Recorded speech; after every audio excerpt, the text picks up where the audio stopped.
This cross between an aqualung and a motorbike is the latest idea for lunar travel.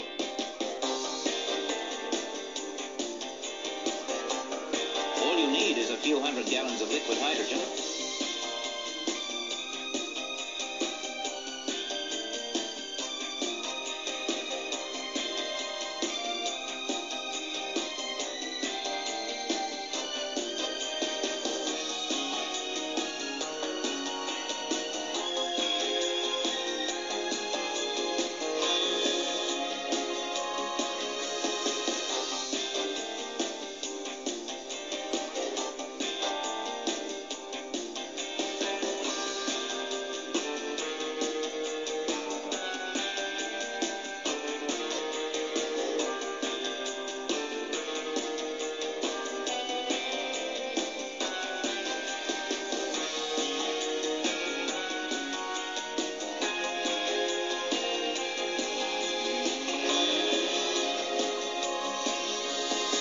Good luck.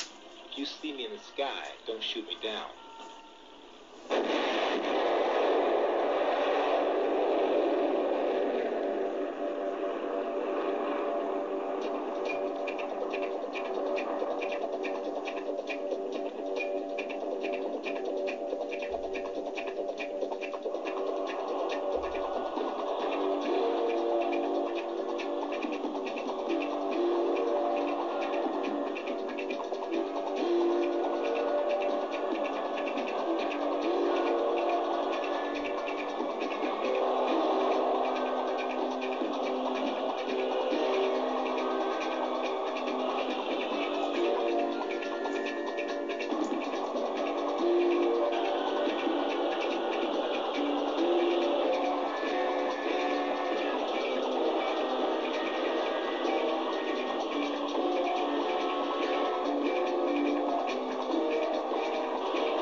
This is what $128,000 US, and some might argue a lapse in sanity, can buy you. MS Water Sports has created the JetLev Flyer. This jetpack, or personal propulsion device, can reach top speeds of a little over 40 miles per hour, reach an altitude of about 50 feet. Unlike other jetpacks, this one can keep its pilot aloft for hours and fly for about 186 miles. The reason is that this one leaves its fuel supply and power plant on the ground, or more appropriately on the water. That's it there, floating in the little pod on the right. A 4-stroke power plant that the German manufacturer says can range from 130 to 300 horsepower is housed, along with the fuel to run it, in a floating mini boat. That floating power pack is tethered. Bonjour à tous.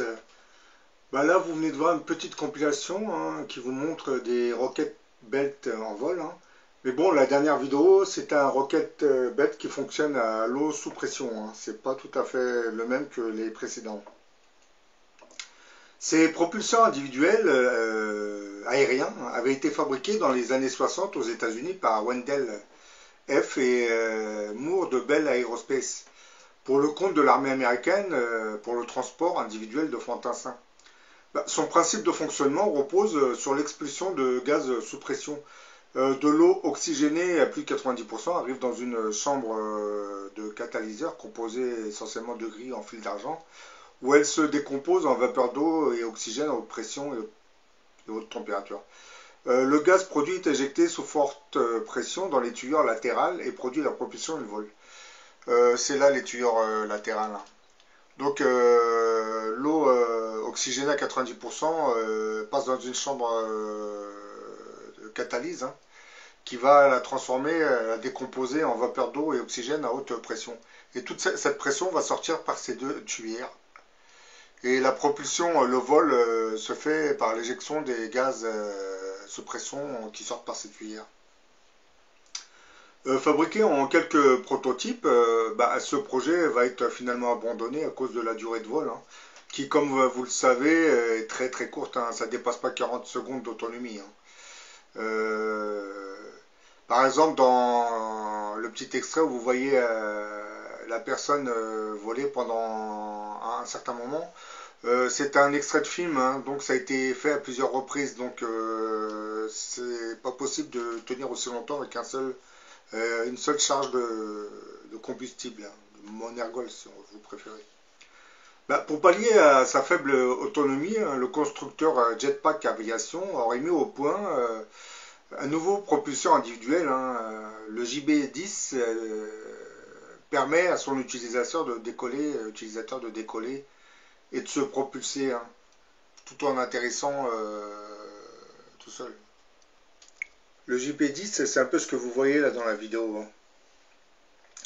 Comme vous le remarquez, il est équipé de 2 turboréacteurs de 1000 chevaux qui affichent une vitesse de pointe de 160 km/h. Le temps de vol de cet appareil dépasserait les 40 secondes. Son utilisateur peut rester en vol pendant une dizaine de minutes. C'est beaucoup mieux que 40 secondes. On peut même imaginer dans le futur des propulseurs individuels qui fonctionneraient par antigravitation et il semblerait que nos visiteurs extraterrestres posséderaient en fait ce genre de propulseur comme le préciserait le témoignage suivant. Je vous lis le témoignage et vous verrez. Je me reposais sur ma terrasse, soudain je vis quelque chose glisser sous la clôture de fer barbelé d'une ferme voisine. Je pensais ou croyais qu'il s'agissait d'un petit enfant, mais je me suis rendu compte que je me trouvais en fait en face d'une petite créature vêtue d'un bulbe vert et d'un casque métallique surmonté d'une antenne, au bout de laquelle il y avait une flamme ou une lumière.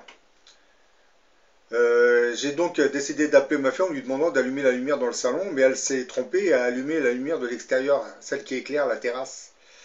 J'ai tout de suite vu la créature se replier vers la clôture, parce qu'elle a dû voir la lumière s'allumer. Ensuite, elle s'est glissée dessous et est restée immobile. Et après, elle a placé ses mains sur le devant de sa ceinture, et quelque chose qu'elle avait dans le dos, comme un sac à dos, s'est allumé en faisant un bruit de perceuse électrique. Puis la créature s'est élevée en l'air et a disparu au-delà des arbres. Et en sortant de la maison, ma femme et ma fille eurent tout de même le temps de voir les feux de l'objet volant se déplacer dans les airs. Et pendant une dizaine de minutes, nous pouvions voir les lumières qui allaient d'arbre en arbre, descendant de temps en temps vers le sol. Et un autre humanoïde portant le même propulseur serait apparu soudain dans le ciel. Et les deux vont disparaître aussi vite qu'ils sont venus. Donc là, c'est dit clairement, nos visiteurs extraterrestres posséderaient des propulseurs beaucoup plus perfectionnés que ceux que nous construisons actuellement. Parce que le Rocket Belt, lui, fonctionne avec de la vapeur d'eau sous pression. Et le JP-10 fonctionne avec 2 réacteurs dont l'autonomie est de 10 minutes. Alors que dans ce témoignage, on se rend bien compte qu'il n'y a pas de turbine, et encore moins de trucs sous pression, de gaz sous pression, puisque c'est de l'antigravitation. Ces mini-propulseurs fonctionnent par antigravitation. Je pense que dans le futur, avec le développement et les progrès, on arrivera à concevoir ce genre de propulseur. D'ailleurs, comme j'évoque souvent ce mystérieux grand monarque, peut-être que lui-même, dans le futur, possédera ce genre de propulseur. Pas ceux que nous fabriquons actuellement, mais des propulseurs beaucoup plus sophistiqués avec une autonomie beaucoup plus grande. Il y a de grandes chances qu'on le voie se servir de cette technologie dans le futur. Bon, je vous dis à la prochaine pour une autre vidéo.